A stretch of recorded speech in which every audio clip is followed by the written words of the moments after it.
Chalino Sánchez leyó su sentencia de muerte y aún así decidió terminar de cantar. La mayoría de las personas huirían. Él no. Aquella noche, frente a cientos de personas, un hombre le entregó una nota. Chalino la leyó. Su rostro cambió, y en ese instante supo que no saldría vivo de Culiacán. Horas después, apareció ejecutado, con señales claras de tortura, y un mensaje que nadie quiso descifrar oficialmente. Este documental no va a hablar del mito folclórico, va a reconstruir lo que Chalino sabía, por qué esa nota selló su destino y cómo su cercanía con figuras peligrosas lo convirtió en una amenaza que había que silenciar. No te diremos ahora qué decía exactamente el mensaje. Primero, necesitas entender el mundo en el que Chalino se movía, el secuestro que sobrevivió, y por qué ignoró todas las advertencias. Suscríbete y dale like si quieres documentales que no romantizan la violencia, y que se atreven a contar lo que el miedo obligó a callar. Porque, en el caso de Chalino Sánchez, la leyenda no empezó con su muerte. Empezó con lo que sabía antes de morir. Rosalino Sánchez Félix nació el 30 de agosto de 1960 en un rancho llamado Las Flechas, municipio de Culiacán, Sinaloa. Era el más pequeño de 7 hermanos. Su familia era campesina, extremadamente pobre. Vivían en una casa de adobe sin electricidad ni agua corriente. Su padre trabajaba la tierra, su madre criaba a los hijos como podía. La pobreza era aplastante, desesperante. Según familiares que han contado su historia, Chalino creció viendo la violencia que caracterizaba al Sinaloa de los 60 y 70, narcotráfico, asesinatos, ajustes de cuentas. Era parte del paisaje. Y cuando Chalino tenía 15 años, vivió el evento que marcaría su vida para siempre. Y aquí viene la primera revelación. Según la versión que la propia familia de Chalino ha confirmado en múltiples entrevistas, su hermana fue violada por un hombre local poderoso, un cacique de la región. La familia no pudo hacer nada legalmente. No había justicia para los pobres contra los poderosos. Así que Chalino, con solo 15 años, tomó un arma y fue a buscar al violador. Según versiones reportadas por biógrafos y periodistas que han investigado su vida, Chalino encontró al hombre y le disparó, matándolo. Fue su primer asesinato y fue el que lo convirtió en fugitivo. Tuvo que huir de Sinaloa. Las autoridades y la familia del muerto lo buscaban. Si lo encontraban, lo matarían. Chalino huyó al norte. Cruzó ilegalmente a Estados Unidos en 1977. Tenía 17 años, sin dinero, sin papeles, sin nada. Llegó a Los Ángeles, California, y ahí comenzó a sobrevivir como podía. Lavó carros, vendió drogas, trabajó en lo que fuera. Según personas que lo conocieron en esa época entrevistadas años después, Chalino era duro, callado, pero con una dignidad que impresionaba. En Los Ángeles, Chalino comenzó a frecuentar los bares y clubes donde se reunían los inmigrantes mexicanos, especialmente los sinaloenses. Y ahí descubrió su verdadero talento: escribir corridos. Corridos que contaban historias reales. De narcotraficantes, de contrabandistas, de personas que habían emigrado buscando mejor vida. Historias que resonaban con su audiencia porque eran sus propias historias. Chalino no tenía una voz técnicamente perfecta. Era rasposa, nasal, sin el pulimento de los cantantes profesionales. Pero tenía algo más valioso: autenticidad. Cuando Chalino cantaba, se sentía real, como si estuviera contando la historia de un amigo, de un vecino, de ti mismo. A principios de los 80, Chalino comenzó a grabar corridos de forma independiente. Cintas caseras que vendía en los mercados, en los conciertos, de mano en mano. Corridos por encargo. Si alguien quería un corrido sobre su vida o la de un familiar, le pagaba a Chalino y él lo componía. Así funcionaba. Era un negocio, pero también era arte. Y las cintas comenzaron a circular. Primero en Los Ángeles, luego en otras ciudades de California, luego en Arizona, Texas, y eventualmente llegaron a México. La gente amaba esas canciones porque narraban su realidad sin filtros, sin romantizar, sin mentir. En 1984, Chalino se casó con Marisela Vallejos. Tuvieron 2 hijos, Adán, quien después también sería cantante, y Cintia.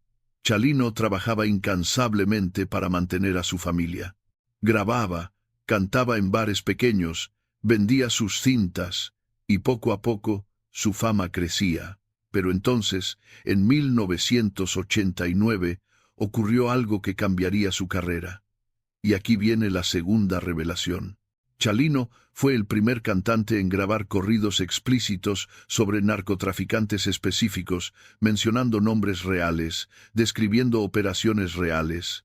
Antes de él, los corridos del narco existían, pero eran más generales, más vagos. Chalino los hizo específicos, personales, detallados.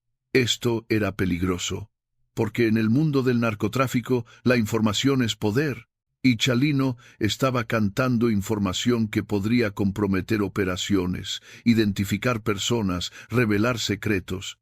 Pero también era lo que lo hacía especial, lo que lo diferenciaba. Y los propios narcotraficantes comenzaron a buscar a Chalino para que les escribiera sus corridos.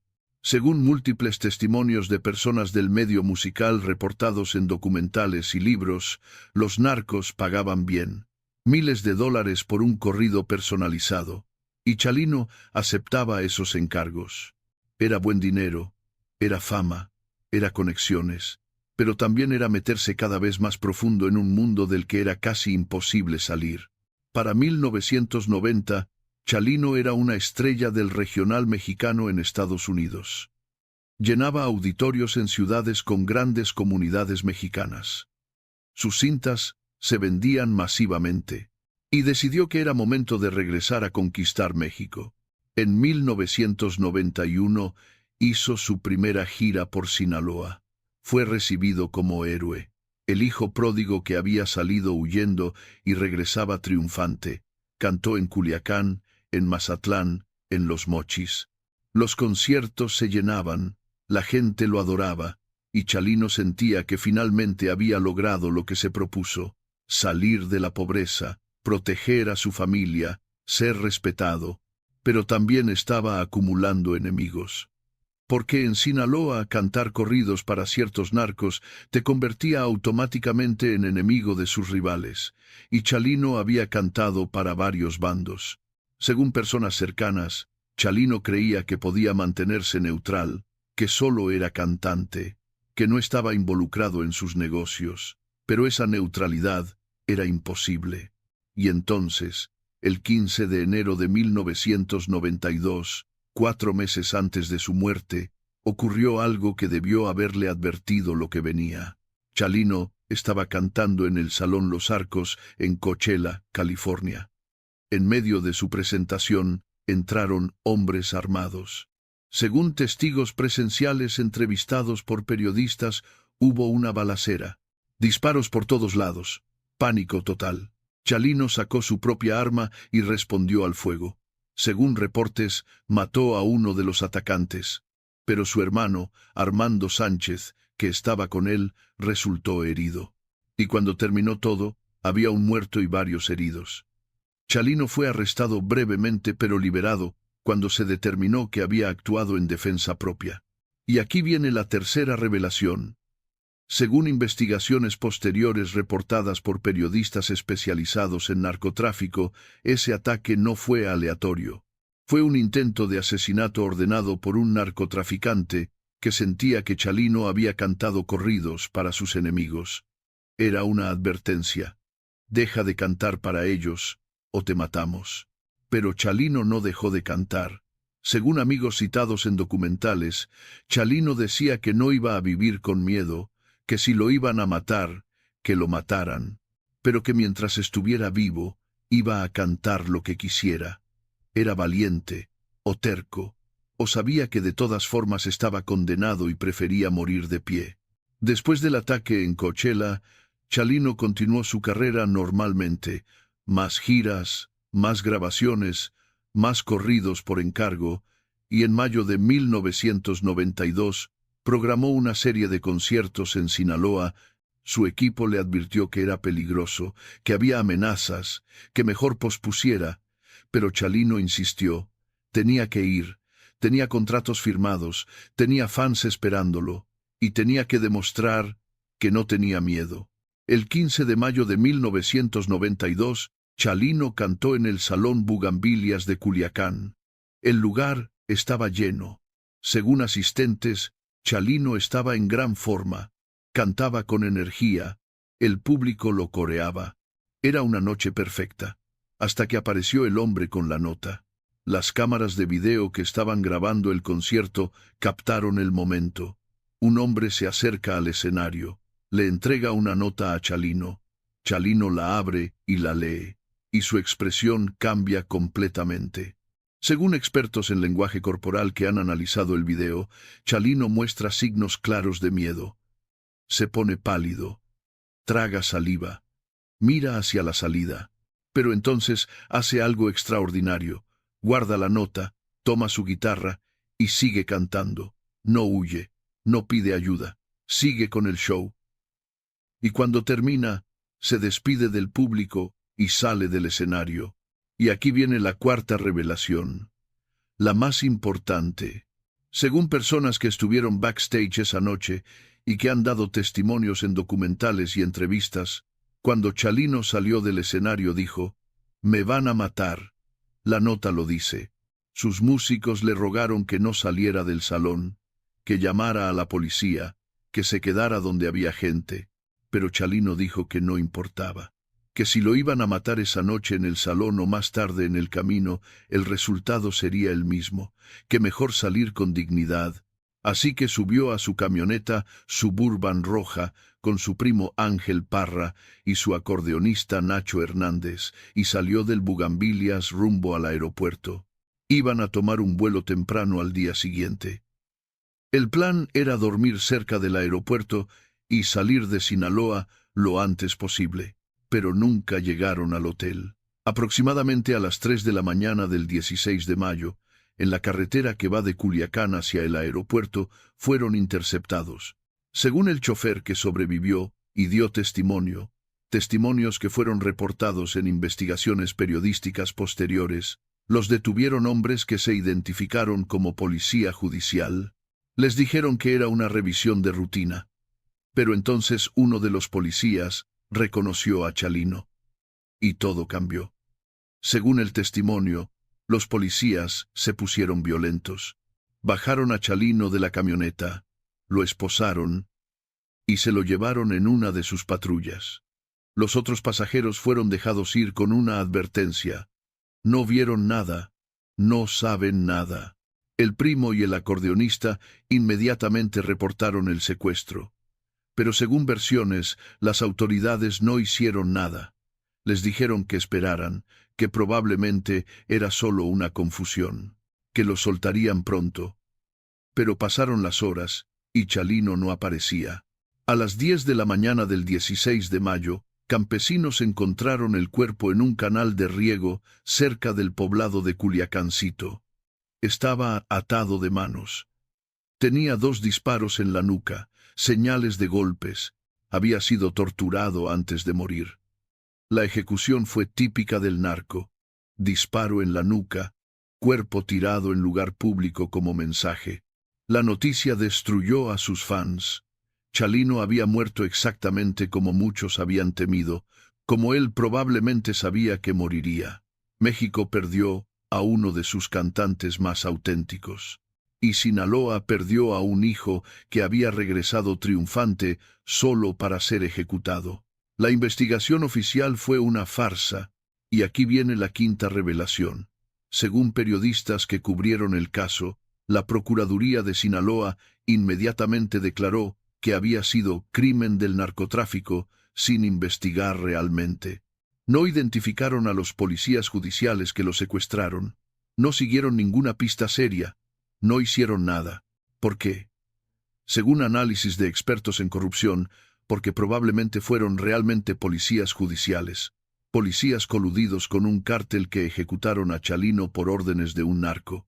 Investigar eso habría expuesto la corrupción dentro de la corporación. Era más fácil declararlo crimen del narco y cerrar el caso. Pero, ¿qué decía la nota? Esa es la pregunta que todos se han hecho durante más de 30 años. Y aquí viene la sexta revelación. Según personas cercanas a Chalino, que supuestamente vieron la nota antes de que desapareciera, testimonios dados en documentales, la nota decía algo así como: «Ya estás muerto. Después del show, te esperamos afuera». Era una sentencia de muerte clara. No había ambigüedad, y estaba firmada con las iniciales de un cártel específico. Chalino sabía exactamente quién lo iba a matar y por qué. Sabía que salir de ese salón era ir directo a su muerte, y aún así salió, porque quedarse tampoco era opción. Los sicarios habrían entrado y lo habrían matado ahí mismo, probablemente matando también a fans inocentes. ¿Por qué lo mataron? Las teorías son múltiples, pero todas giran alrededor de los corridos. Según la versión más aceptada por investigadores del caso, Chalino había cantado corridos para un cártel enemigo del que controlaba Culiacán en ese momento. Y los narcos de Culiacán decidieron que eso no podía quedar sin castigo. Era un mensaje para otros cantantes. No canten para nuestros enemigos. Otra teoría, reportada por periodistas especializados, sugiere que Chalino sabía demasiado, que en sus corridos incluía detalles sobre operaciones reales, sobre personas reales, y que esa información era peligrosa, que decidieron silenciarlo antes de que cantara algo que no debía. Una tercera teoría, menos popular, sugiere que fue venganza personal, que alguien vinculado al hombre que Chalino mató cuando tenía 15 años finalmente lo encontró y cobró la deuda. Pero esta versión tiene menos apoyo entre investigadores. Lo que es claro es que fueron policías judiciales, coludidos con narcos, quienes lo secuestraron y ejecutaron, y que las autoridades nunca hicieron nada real por investigar. El caso quedó oficialmente sin resolver. Uno más de los miles en Sinaloa. Y aquí viene la séptima y última revelación. Según investigadores que han estudiado el caso décadas después, basándose en documentos filtrados y testimonios anónimos, las autoridades sabían exactamente quiénes eran los responsables. Tenían nombres, tenían evidencia, pero esos policías judiciales tenían protección de altos mandos, y esos altos mandos tenían conexiones con el cártel. Investigar habría expuesto una red de corrupción que llegaba hasta el gobernador. Era más conveniente declarar el caso sin resolver y seguir adelante. Y eso es exactamente lo que hicieron. El funeral de Chalino en Culiacán fue masivo. Miles de personas, fans, llorando, músicos cantando sus canciones, su familia devastada, y México entero reconociendo que había perdido una leyenda, pero una leyenda que murió por el mismo mundo que cantaba.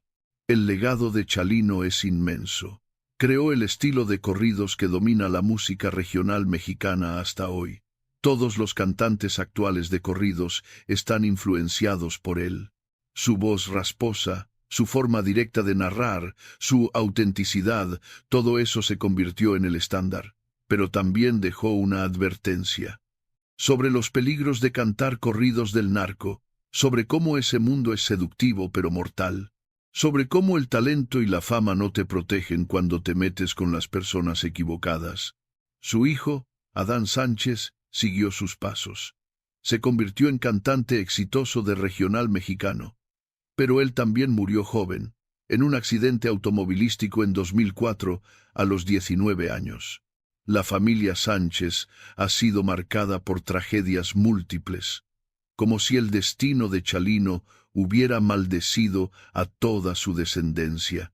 El video de Chalino recibiendo la nota de muerte se ha vuelto viral múltiples veces. Millones lo han visto. Es uno de esos momentos históricos capturados en cámara. El momento exacto en que un hombre se entera de su muerte inminente. Y la valentía de seguir cantando a pesar de eso. Es poderoso, Es aterrador, es inolvidable. Chalino Sánchez representa la contradicción del corrido mexicano. Es arte nacido de la violencia, es belleza extraída del horror, es la forma en que una cultura procesa su trauma a través de la música. Sus canciones son documentos históricos de una época específica de México, del Sinaloa de los 80 y 90, de la vida de narcotraficantes, inmigrantes, campesinos, pero también representa el precio que se paga por esa documentación, porque contar esas historias, cantar esas verdades, identificar esas personas, todo eso tiene consecuencias mortales. Y Chalino las pagó completamente. Hoy, más de 30 años después, las canciones de Chalino siguen sonando. En fiestas, en bailes, en radios, las nuevas generaciones lo descubren y se enamoran de esa voz rasposa que cuenta historias reales, que no miente, que no embellece, que simplemente narra la vida como es en el norte de México. Pero cada vez que escuchas a Chalino, estás escuchando a un hombre muerto, a alguien que fue ejecutado por atreverse a cantar verdades incómodas. Y eso le da a su música un peso, una gravedad que otros cantantes no tienen. Porque Chalino pagó el precio máximo por su arte. Su muerte sigue sin justicia. Los responsables nunca fueron procesados. Probablemente están muertos ellos mismos, víctimas de la misma violencia que perpetraron. O están vivos, viejos, retirados, viviendo tranquilamente sabiendo que se salieron con la suya. No lo sabremos nunca. Pero la memoria de Chalino persiste, no solo en su música sino en lo que representa. El hombre común que se atrevió a contar las historias que nadie más contaba, que se negó a vivir con miedo, que sabía que lo iban a matar, y aún así siguió cantando. Esa es la verdadera leyenda de Chalino Sánchez. No solo que fue asesinado, sino que enfrentó su muerte con la dignidad y valentía que caracterizó toda su vida. Cantó hasta el final. Y eso es lo que lo hace inmortal. Si esta historia te hizo reflexionar sobre el precio del arte en contextos de violencia, sobre cómo el narcotráfico ha destruido generaciones de talento mexicano, sobre la impunidad que reina en casos como este, entonces dale like a este video. Suscríbete porque traemos historias que exponen las verdades que otros prefieren olvidar, que honran la memoria de víctimas olvidadas, que exigen justicia donde nunca la hubo. Comenta qué piensas sobre Chalino Sánchez. ¿Fue valiente o imprudente seguir cantando después de recibir la nota? ¿Deberían los cantantes dejar de hacer corridos del narco? ¿Cómo honramos su legado sin glorificar la violencia que lo mató?